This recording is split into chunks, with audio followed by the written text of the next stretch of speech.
Hi, I'm James Klein, president of Cedar Rapids Bank and Trust, and I challenge all of you to think big. Now that you walk away from this conference, what are you going to do? What are some big ideas that have been percolating in your brain that you want to move forward and hopefully change what we're doing each and every day? Thank you for attending. Share those big ideas, and let's make everywhere a better place.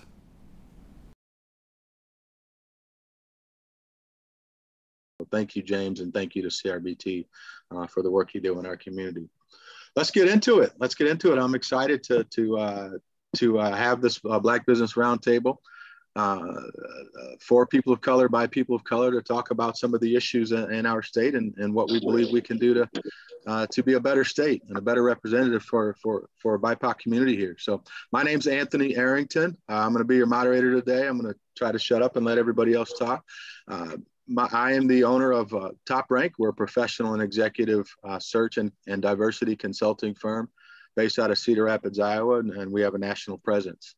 I am joined today by some great individuals, and I'm going to allow them to introduce themselves. And I have the pleasure of being in the company of these four individuals. Makes me feel good. So I appreciate your time and joining us today. So I'm just going to go with left to right on my screen here, and we'll start with Brandon. Hey everyone, my name is Brandon Jackson. I'm the president currently of African American Professionals. What we kind of do is we support, educate, and empower African Americans and people of color in the community, but we also do our best to find resources and collaborate with larger organizations and entities in the community. One of the many things that we're trying to achieve is bringing a Black and Brown Business Summit to the area, and we're working in partner with different groups like ICCR, Cedar Rapids Metro Economic Alliance. So we try to empower the community as one. Thank you, Brandon. ReShonda? My name is ReShonda Young, and I am an entrepreneur, a real estate investor, small business advocate, and consultant. I am the director of the Black Business Entrepreneurship and Accelerator program through the 24/7 Black organization here in Waterloo. Thank you, ReShonda. And Matthew? Sorry about that, getting cut off here. My name is Matthew Gilbert, and I am the president of Iowa Core. And Iowa Core stands for the Iowa Center for Opportunity, Resources, and Equity. And we are a nonprofit economic development firm, and we focus on community asset building, as well as capacity building and research and resourcing. So really excited to learn more and share more with you all today. Thanks again, Anthony. Thanks. Appreciate that. And Maurice. Hi, everybody. I'm Maurice Davis, founder of Marketing Growth Strategy, a marketing company that helps small to medium-sized businesses make marketing simple. I also run the Empower Entrepreneurship program hosted by James Boyd in partnership with GoDaddy, where our primary goal is to help underserved business owners to remove barriers and see success in their business. All right, thanks, Maurice. Well, I appreciate everybody joining us. And for those listening in, this is very laid back. We're just going to have a conversation. We're going to tell you how we feel, what we've been thinking, and offer some solutions and hopefully open it up for any dialogue and questions. So let's just get right into it. One of the things that we were discussing offline earlier this week, I know Maurice and ReShonda, we were discussing, were the lack of leadership in companies, the lack of BIPOC people of color in leadership positions, and the problems being the decisions being made in organizations typically may not be in the best interest of the BIPOC community because there's limited effort to really understand or relate to our needs and empathize with the inequities that we see from our lens. So open it up. I want your opinion and what your thoughts are on that. Maybe you have some solutions. And so we'll start, ReShonda. What are your thoughts on that?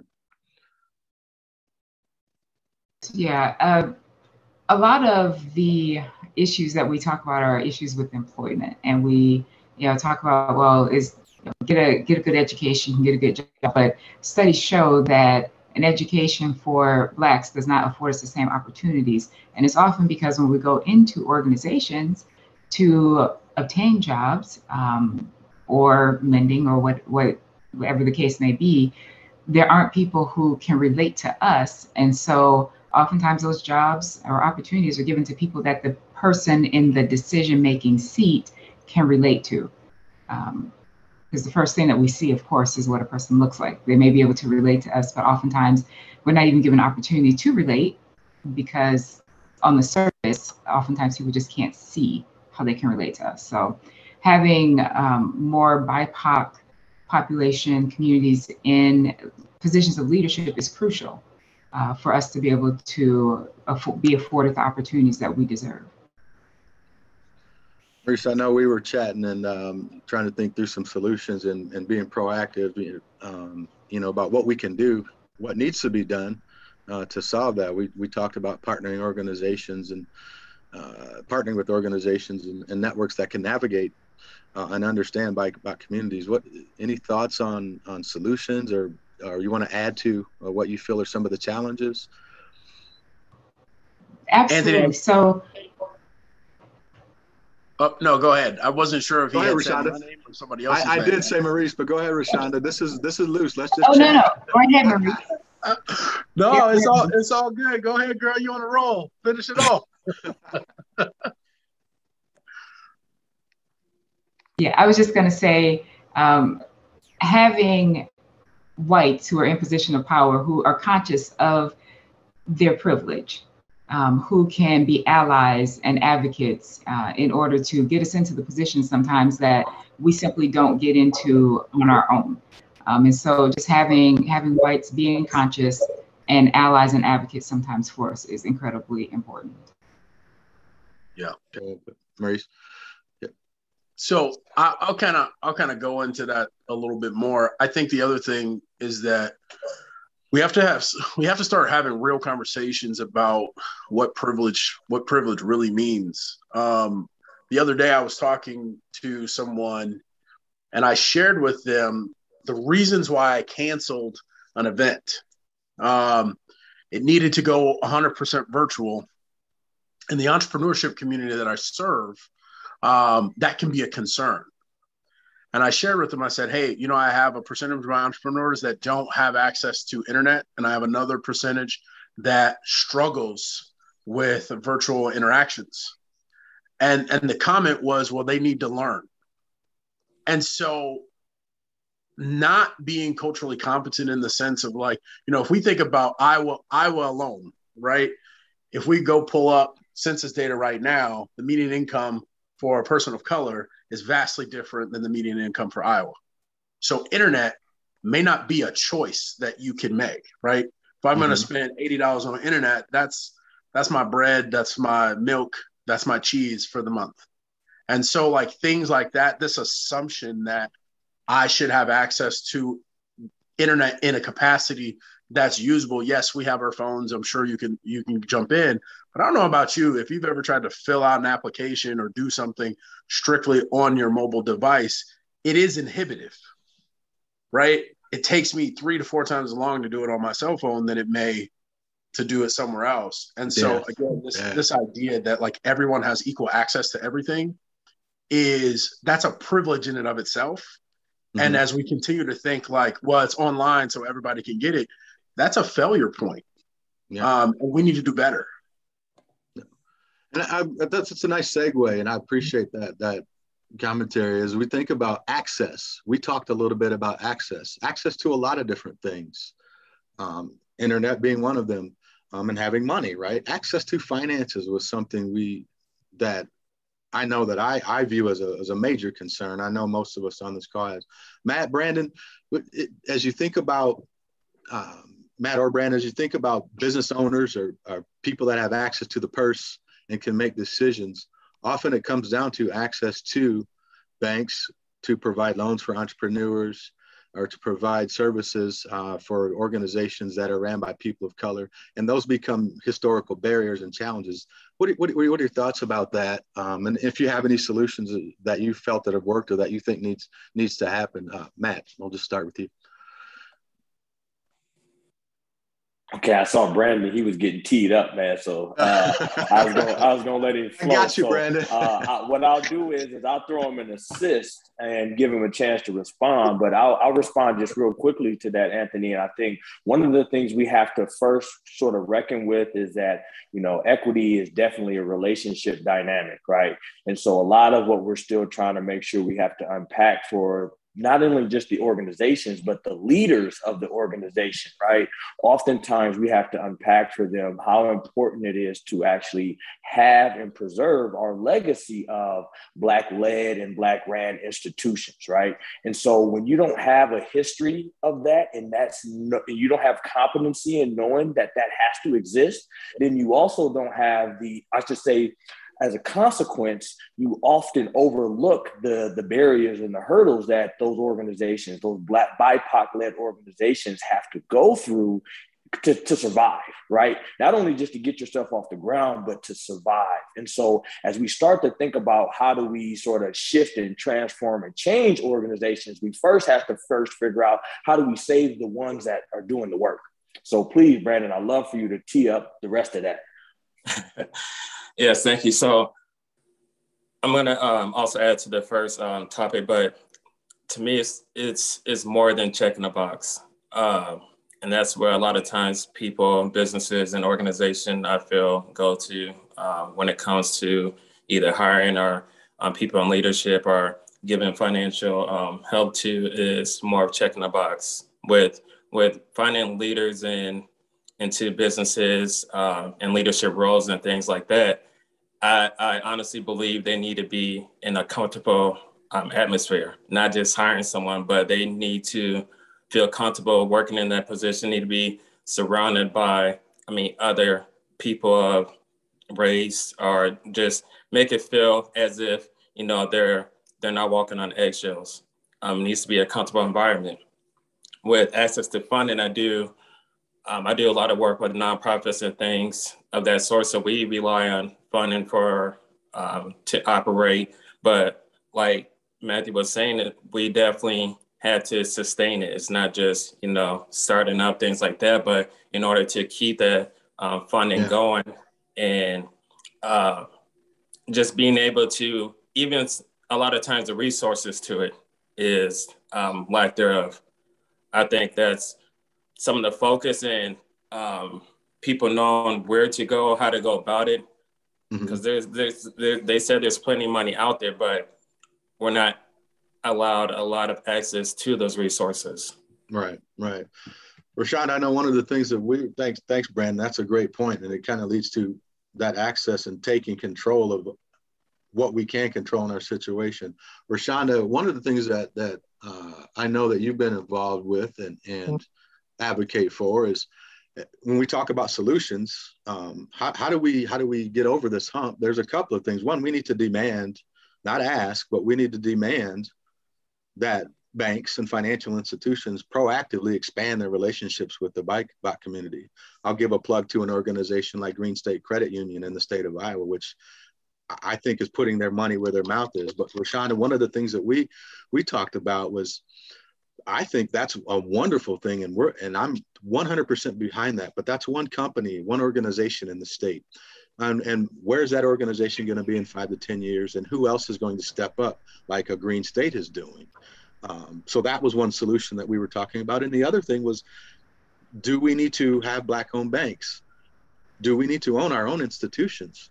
ReShonda, what are your thoughts about that? I know we had some conversation offline about that a little bit. So yeah, absolutely. We need to own our own institutions. We need to be the ones who are in the CEO positions. We need to be the ones who are, the loan officers. We need to be the ones who are making the decisions and have the relationships with people within BIPOC communities to make sure that we're being serviced well. And the data shows that when there are Black-owned banks within communities of color, that those communities do so much better. There's higher instances of home ownership, more businesses that are funded. And, it's something that I really want to pull Matt into, because, his great-grandfather, I believe it was, had started a savings and loan here in Waterloo back in, I believe, the 1940s. And when we look at the number of Black businesses that were popping up and thriving during that time, that is a direct result of having Black-owned banks, a Black-owned, financial institution here. Once that was gone, we can see what kind of a difference that's made for our community. So I don't know, Matt, if you wanted to jump in with that a little bit. Yeah, I'll do even a nod to each of you, because everyone's sort of right on point, especially as we talk about organizational equity and what that looks like, right? Because we've been able to speak to equity as it relates to access, equity as it relates to inclusion, equity oftentimes as it relates to ownership, as you're speaking to right now, Anthony. But the one thing that we oftentimes forget about, the one last clue for really having a balanced model for equity, really centers around the governance of equity, right? What does the systems of equity really start to tell you, right? What do they start to produce? And one of the things that ReShonda's talking about is something that I've just been recently able to discover as well, about some of the work that my family did here in Waterloo with the Black Bank. But what was really unique about this is that it wasn't just starting the bank that was the unique thing. Mm-hmm. It was the systems of how they treated one another and how they wanted other people to treat them, like that governance, right? And so the bank itself was sort of funded, assets under management, 85% by the people, right? And so the people at that time were going through labor disputes and all sorts of other sort of tremendous segregation. So the power of the people was so important. So what we have to really make sure is that when we talk to organizations and businesses and institutions about, even ourselves, about equity, that we also consider the governance of equity, both at the individual level as well as at the collective level. And ReShonda speaking to the Black Hawk Savings and Loan Association, which was a great example of what happens when you have great governance around equity, especially, and more importantly, around justice. And so I really like where you're going with this. So thanks, Anthony. Yeah, so that's a great point. And that's awesome, man. It's your dad, that's the epitome of a Black Wall Street in Waterloo at the time, right? Like Black businesses in the communities running organizations, not at the exclusion of any other business, but being a part of a valued part of that community. You mentioned systems and access and the equity in the systems and the process. As we think about that, I would be remiss if I didn't skip into the challenges that we have today. Whether you have a Black-owned business or not, it still has to run through the system that is designed, that has been historically designed to keep us oppressed and to keep our businesses out. We see blatant discrimination in banking and loan processes.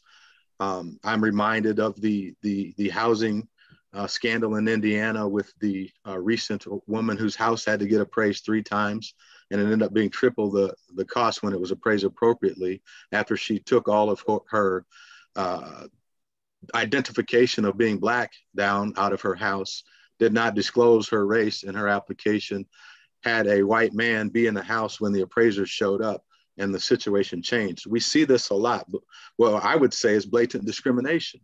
I want to go there. And I know, ReShonda, you won a lawsuit in 2000, gosh, I want to say 19, that demonstrated there was discriminatory lending in our banking system, and you were one of a group of people. Talk about that experience and what you see in that space when it comes to blatant discrimination, even with laws that are currently on the books. Yeah, so what you're referring to, Anthony, was a lawsuit that I entered into with a Hispanic group from California, another female entrepreneur from Oregon, and it was against the Consumer Financial Protection Bureau, because there are laws on the books.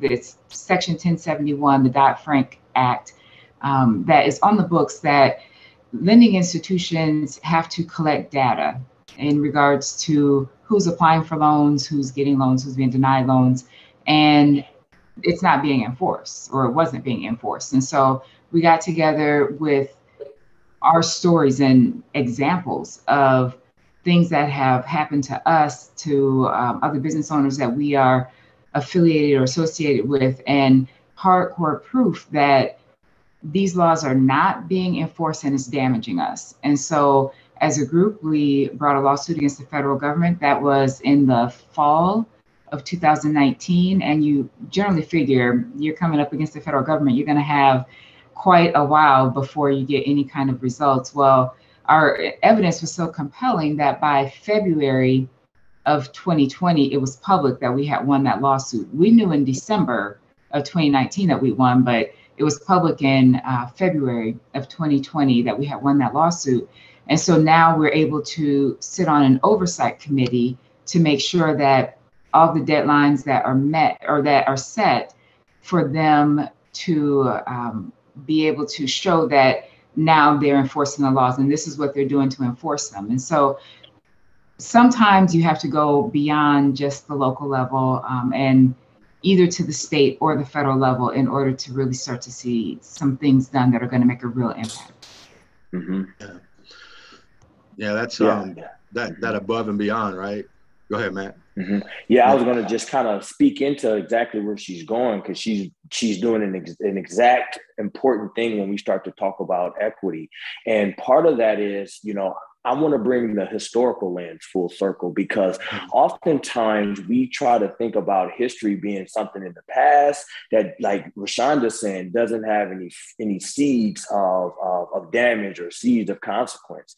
And one of the most important things as we start to really think about equity and we start to think about organizations and how do we really transform organizations for this really unique and new terrain that we're approaching, we really have to think about some of our foundation and where that comes from historically. So I'm excited that she's bringing this conversation, because those systems are generational systems, right? And the one system that, in the work that I do outside of my community activism and all the volunteer work that I do, is I do run a professional practice, and we specialize in creating wealth systems for families, businesses, and communities to really leave impactful legacies. And one of those systems that we evaluate around your building your wealth system is your banking relationships, right? And what we find is that, and here's some of the things that we discovered along the pandemic, is that Iowa is a desert for a lot of financial services, especially financial services for communities of color. So we didn't have CDFIs in our communities to really take advantage of a lot of the PPP lending. We didn't have those other relationships that were advantage for us to really tap into the wealth system that was being created again. And now it's a generational wealth system that we are literally becoming boxed out of participating in. And so it really is important that we really talk about this conversation, not just as an external thing, but also as an internal thing that we may have to think about creating new systems that work for us as well. Yeah, good point. Brandon, to Matt's point, when we talk about access and networking and relationships, right? That's about networking. That's about tapping into relationships and being able to leverage those relationships at the bank and leverage those relationships at the housing, at the real estate office, and leveraging those relationships. And that takes organizations and us collectively in organizations such as the African American Professionals Networks, but that also takes those networks being supported by ourselves and being supported by allies. We talk about allyship, and ReShonda mentioned that earlier.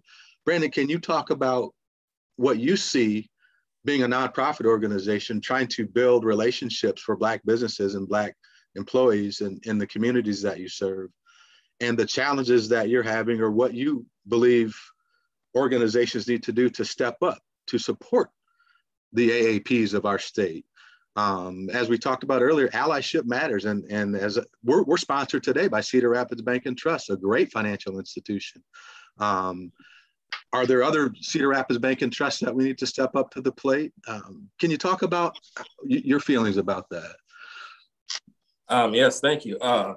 So we do try to create that allyship with different organizations and people in general, and I think that's where a huge problem is. And to be honest with you, it's a kind of to even get a foot in the door as a who's who or who do you know and things like that. And that's why we try to set up certain like networking events where we can allow people to get their foot in the door and connect with some of these people that's they probably won't even have access to set up a meeting or things with. So we try to give them the opportunity. And that's just creating opportunities for people and businesses and things like that. And I do find it's 2021 and I often call BS to some of the stuff that's going on. Yeah. Like, friends, there's people that say, oh, well, we don't know where to go when we want to support the community or things like that. And sometimes they refer to, do we, in order to reach the Black community, for example, do we need to go to the churches and things like that? It's like, there's a lot of different leaders and people out here that has connection to these certain groups or communities. You just, if you really are trying to connect with them, you have to do some research. If that's something that you need to do, but there's a lot of different groups and people out here that's doing great things for different communities.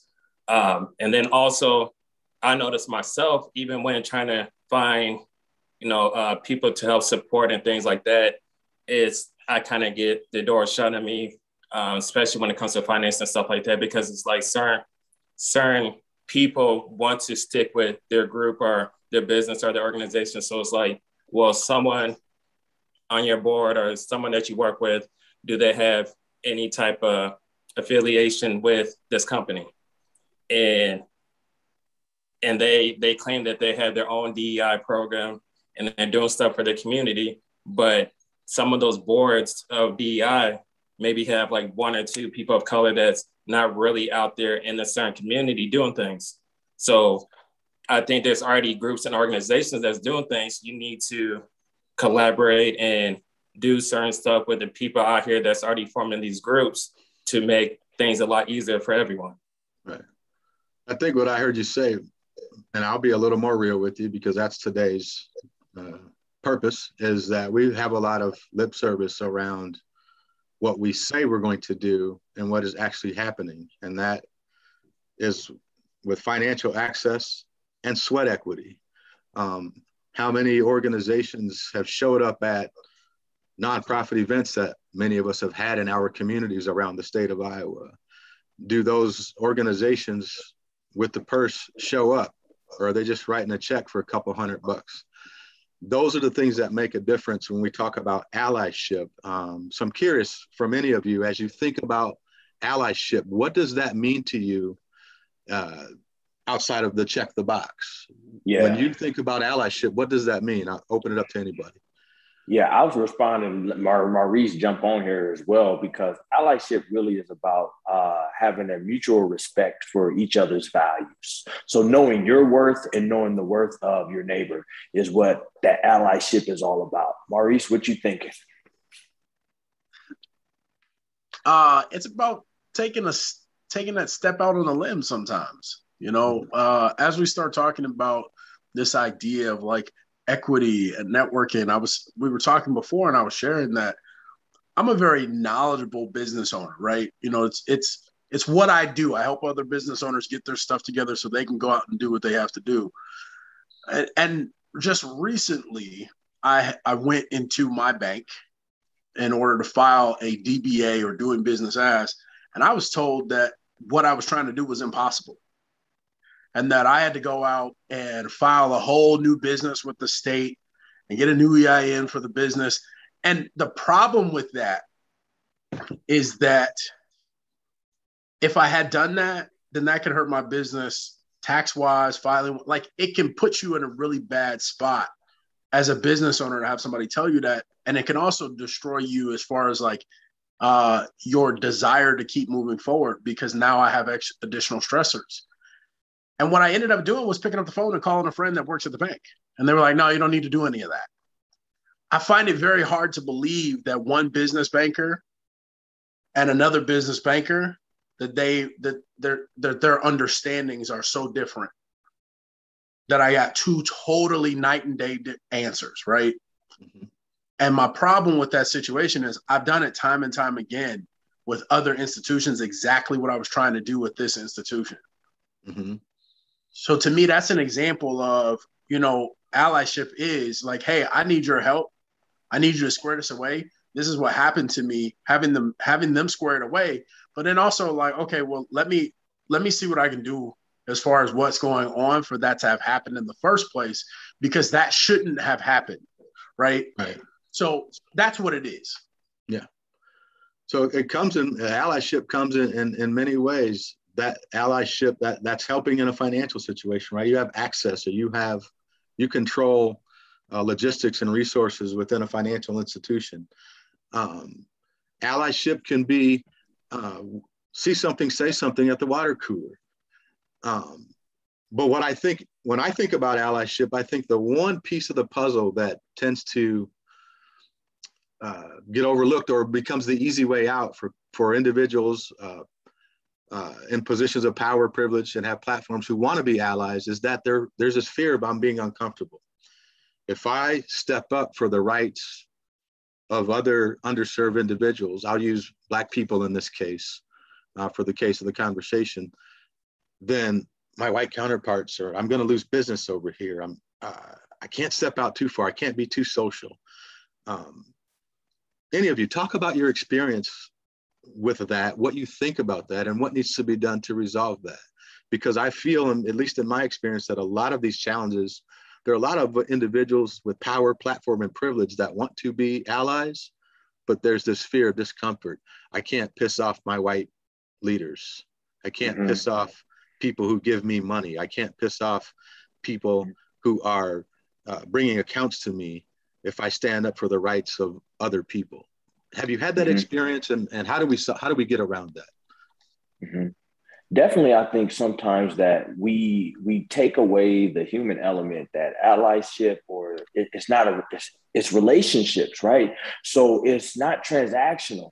What happens is that what we think are, because a lot of the world around us is led and ran by all these different wealth systems, right? And they have their own sort of operation, their own brain, and they function. But they oftentimes function on transactional types of engagements that are very low level, low bar, right? They don't really require a whole lot of you. But to be an ally, it's going to actually require all of you. So it's actually going to be a transformational experience. So you're going to have to get comfortable with the uncomfortable. And when you get uncomfortable, you're going to have to really be able to lean into that, right? And so it's really important that allies take knowledge base and take relationships very serious, and don't function from a place of ignorance for too long. Right, it'll get you far. Right, it'll get you through that one event where you showed up and you might have been, the only cookie in the only chocolate chip in the cookie, right? But it's not going to get you through the entire baker's dozen, right? So that's where you have to really sort of lean into that uncomfortableness, because allyship is going to be a transformative experience for you, and that's important. I will add to that. I think one of the things that we really need to do is showcase it more, the great allies that's really doing good things. Like you mentioned, Green State Bank, credit union, what they're doing and stuff like that. We need to showcase and praise some of the people that's really not even talking about it, but doing the walk. And we need to make sure that we not just, people, like you said, throwing a $200 check and, getting praise or a clap for it, things like that. But we need to really give credit where it's due. I don't know what form it would look like, but there's some people that really, I feel like if we do show the credit where it's really deserved, there's going to be more people that's going to be willing to open their mind to, okay, how do we go about this is a good look. This is something we need to do. Let's change our program and what we're doing and go about it a different way, a way that someone out there is really doing it. Yeah. Can I speak to that real quick before we move? Because I don't want to create a bunch of gaps and then just don't close the gaps. So when Brandon's talking about, we don't know what it looks like, we do know what it looks like. And you just said it, Anthony. It looks like being able to value sweat equity. When an organization actually puts a value on sweat equity, that's what I said, right? You know, allyship is about knowing your worth. When you put a value on sweat equity, as much as you value your own time, right? You're going to find a lot of opportunity to really create real, true,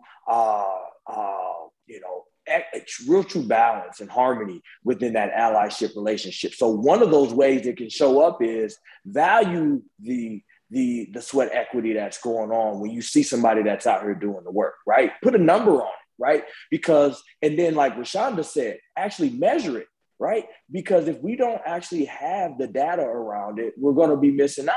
We measure what matters. So it's really important that we measure the sweat equity, because those are the areas where you're going to create the real magic. And that's the real important pieces when that happen when you put groups and people together to do important, powerful things like you're talking. Brandon, you brought up a good point. Go ahead, ReShonda. Yeah, please. So one of the things, and again with Brandon, very good point, of praising organizations and supporting those organizations that are actually doing the work. Because I know when I had my store, and I always like to do things under ReShonda Young, because ReShonda sometimes may stand up for some things that organizations may be a little bit uncomfortable with. However, you know, my view is, if this is what I believe in and this is what I support, then this is what I'm going to stand up for. And so I would do that in my business. And it can be really scary when you are going against what mainstream is really supporting. And I knew some of the views that I had around employment issues and pay equity for women and all kinds of things were against or opposite of what other business owners may think or feel. But the thing that I found was that I think I got more support and more business because I would stand up. There was one evening, one of the things I was standing up for ended up being on the 6 o'clock news. I had sent everybody but one person home, typical, for the last hour. People came out of their homes. News is over at 6:30. We closed at 7. It was the busiest time, and there were 2 of us in the store, where it should have been probably 6 of us there to service all the people who came out of their homes to show that support. And I think as business owners, we just need to be courageous, and we need to stand up and know that not everybody's going to stick with you with anything, but those people who do, and they can honor and respect what it is that you stand up for, you're going to get a lot more support. But I also found that people who didn't agree with me also came out, and we had some really meaningful conversations. That's such a great point, ReShonda. And actually it speaks to what Brandon was saying, you know. So I'm going to take a moment and do what Brandon said, and I'm going to raise another organization up that I know is in Eastern Iowa, and that's CUNA Mutual, and some of the work that they have done. And I say that because, and I would encourage anybody on this line, I'm not telling you to be a CUNA Mutual customer, but go to their website and look at their statements.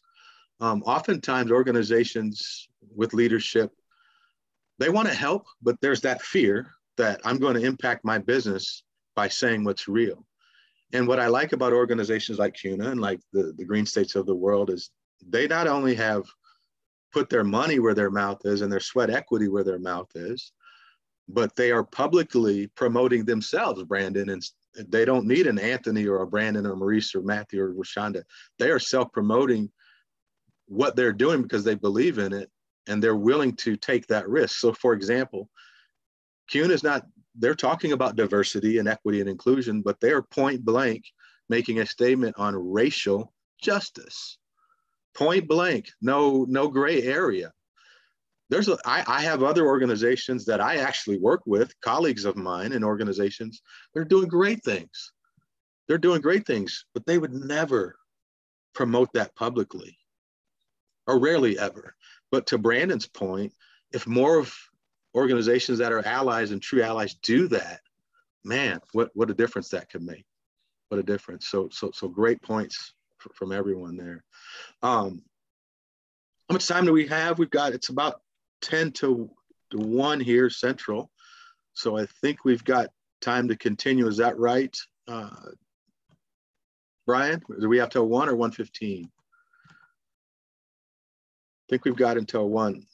So let's continue on that topic. I kind of want to segue into how do we continue to promote and lift up the successful Black leaders or Black businesses in our communities.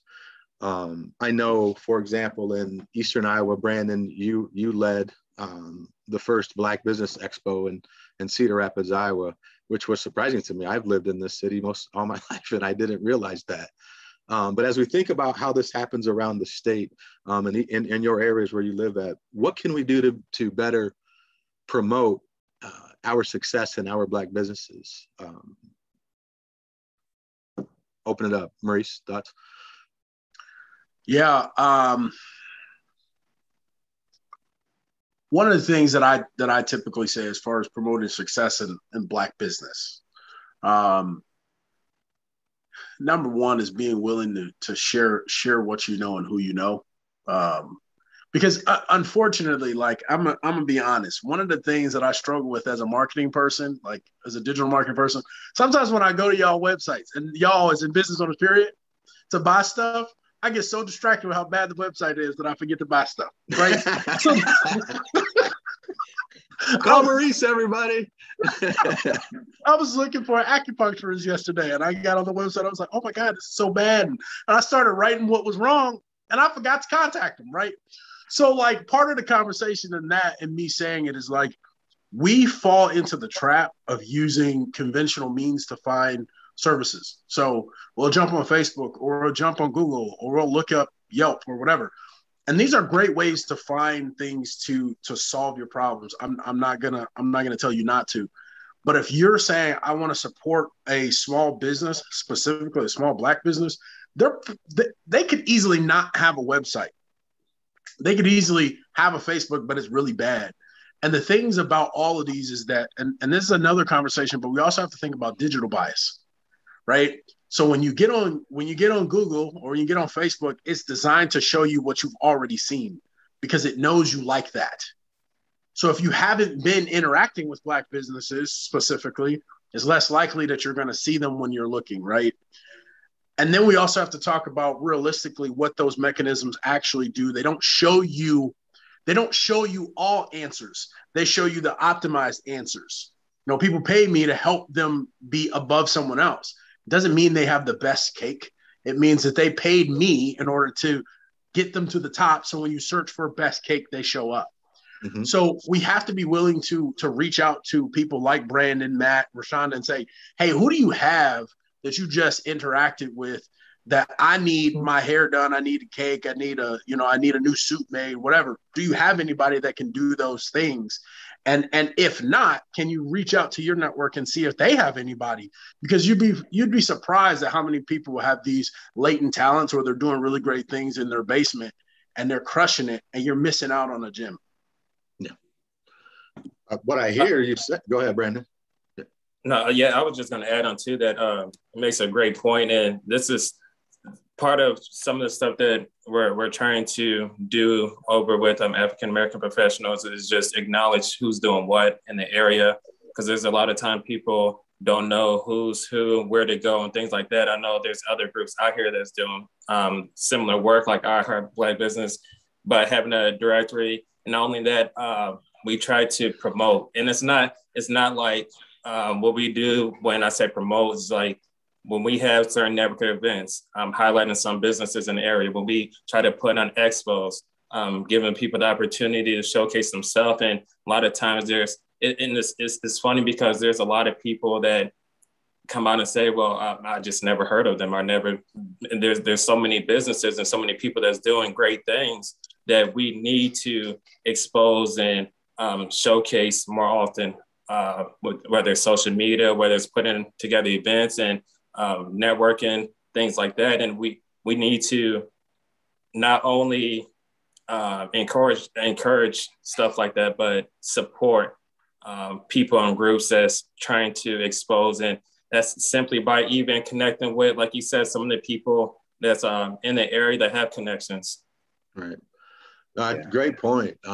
One of the things I do is that, I'm a diversity consultant, and one of the things that I try to impress upon all of my clients as we think about how do we promote how do we become better champions of DEI in our communities, in our backyards, a lot of it is about proactive mental conditioning. And to your point, Brandon, when I'm talking about how do I help an organization champion DEI better, it's through every fabric of their organization. It doesn't sit in human resources. It doesn't sit in the C-suite. The C-suite has to control the purse. It has to start there. And I'm not a Reaganomics, flow down, but my point is it has to start there, but it has to permeate into the mindset. In other words, when I think about where I'm buying my toilet paper from for my company, am I thinking about diverse organizations? When I think about where I'm buying my printing paper, where I'm getting copies made, where are my external vendors coming from? So not only am I thinking about how do I hire and attract talent to my organization, or how do I help businesses grow from being a small entrepreneur to a large entrepreneur, how are organizations using their power, platform, and privilege to make differences in those areas and promote those businesses as well? And again, it's not just writing a check. It's what else are you doing? Well, with Iowa Core, one of the things that we're doing is we're taking an ecosystems approach, right? And so instead of just creating a list, right, we took time to actually build an ecosystem.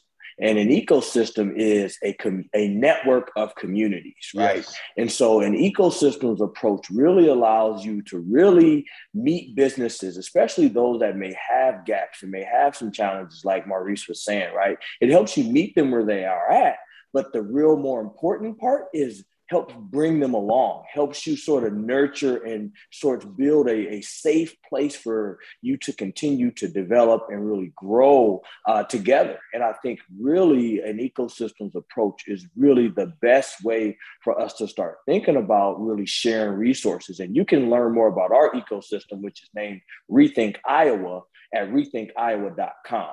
And it's a really great opportunity for us to not only just promote the businesses, but to be able to identify where their gaps are and help them build capacities and strength in those areas. And where there are areas where they're not strong, helping them to identify who's strong in that area and how they can really work together in a more healthy and more productive manner. So we're really excited that, for us, it's really about promotion through our impact guide, which is basically our biennial report that is required for us as a social enterprise, right? We have to strike a healthy balance between us as ownership groups, right? As the owner, but also as the sort of public benefit for the work that we want to do. So I also, again, just champion, celebrate the service, the giving, the intangibles, just as much as you celebrate those big wins that might show up in the traditional media or in the traditional sense. So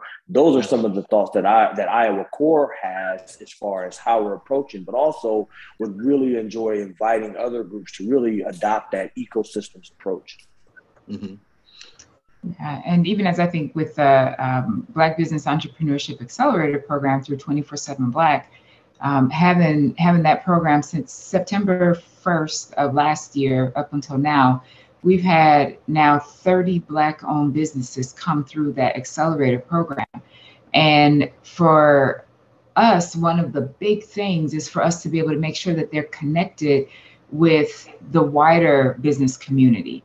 And so collaborating with some of these bigger organizations and making sure that they know, oh, this company caters, this business that they've never heard of before, getting them into 1 million cups so that they can get into the same atmosphere as the broader community.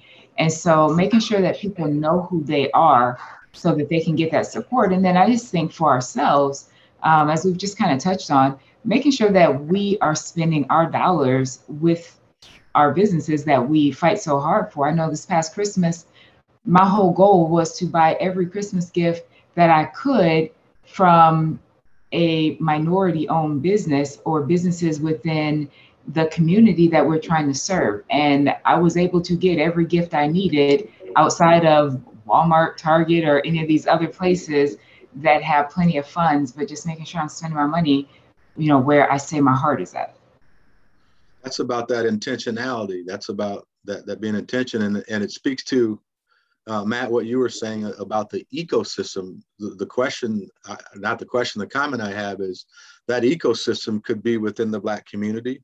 That ecosystem could be within our city. That ecosystem, as we are on Iowa Ideas, could be within our state. But who's going to step up to the plate? To your point, ReShonda, how many more green states do we have? If I need a certain service, am I thinking first, do I have a DEI lens on as a leader when I'm thinking about services and growing businesses and growing our economy? If that's not on the mindset of those with power, platform, and privilege, then it's left on us and our communities to do that. So I'm a big believer in what you said, Matt, is that ecosystem starts with us and expand. And to your point, ReShonda, now how are these big businesses proactively being a part of that larger ecosystem? Does that make sense? Or great stuff. Any other thoughts? I know we're pretty close to wrapping up our time here, so I want to give each of you a chance. We've talked, and I wanted to make sure I was deliberate about this with us all, is that we weren't going to come on to this roundtable and just whine and complain, because we came to this table with solutions. And so I want to leave with solutions again. And so I wanted to leave each of you with a few moments here to kind of give some closing comments about what you think about the state of Black business and Black leadership in Iowa, and any solutions that you have that we need to let our audience know and our listeners to continue to improve and grow if we're all going to continue to live here and be residents. So I'll start with you, Brandon. Any closing statements you have? Yes, thank you. Thank you for allowing me to have the platform. One thing I really want to know is what's next. Even from Iowa Big, like put on this showcase, this is just, a platform, talk about it, and then what's next from here? With some of these organizations and people, I'm sure everyone on this call would definitely, have their doors open for you guys to come and speak anytime, whether you think of solutions or even trying to figure out how to get involved. We actually, what's so crazy about everyone that's on this call, we're actually a part of a Iowa Black Entrepreneurs Network. We talk on a monthly basis to try and bridge and close the gap and even help each other throughout the state of Iowa. There's, other great leaders, Joy Briscoe, John Tracy, Deidre. So there's other people, and we're open to, if you want to sit down as a group with a lot of leaders throughout the state of Iowa, to coming on a call, figuring solutions, giving you guys answers and things that we believe that, will help the problem. Also, I encourage you guys all to definitely get out your comfort zone and come to some of these events we put on. We have a network event tomorrow at 11 to 3 at Raygun. Mr. Maurice Davis is going to be the guest speaker and things like that. But it's an opportunity for you to meet people in the community that's doing things, and it's just a step. And those are the things we need to do. Just take one step at a time. Yeah, good point. Thank you, Brandon. And that happens in every one of our communities, be it Cedar Rapids, Des Moines, Sioux City, wherever you're at. Take those advantages. Yeah, Maurice, it looks like you're next on my screen here. Yeah.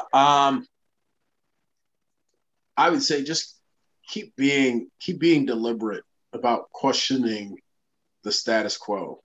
One of the things that, I talk about a lot with particularly Four Oaks is how are we being more conscious about leveraging the entrepreneurs that go through the program that you parent. Mm-hmm. And for the first time I ever said it in a meeting, it was like, oh, wow, I can't believe we never thought of that. And so to me, it was craziness, but like this idea of, sometimes it's about bringing it up because everybody's just been doing what they've been doing for so long. You just got to be willing to say it once. Mm-hmm. You only know what you know. Good point. Thank you, Maurice. ReShonda?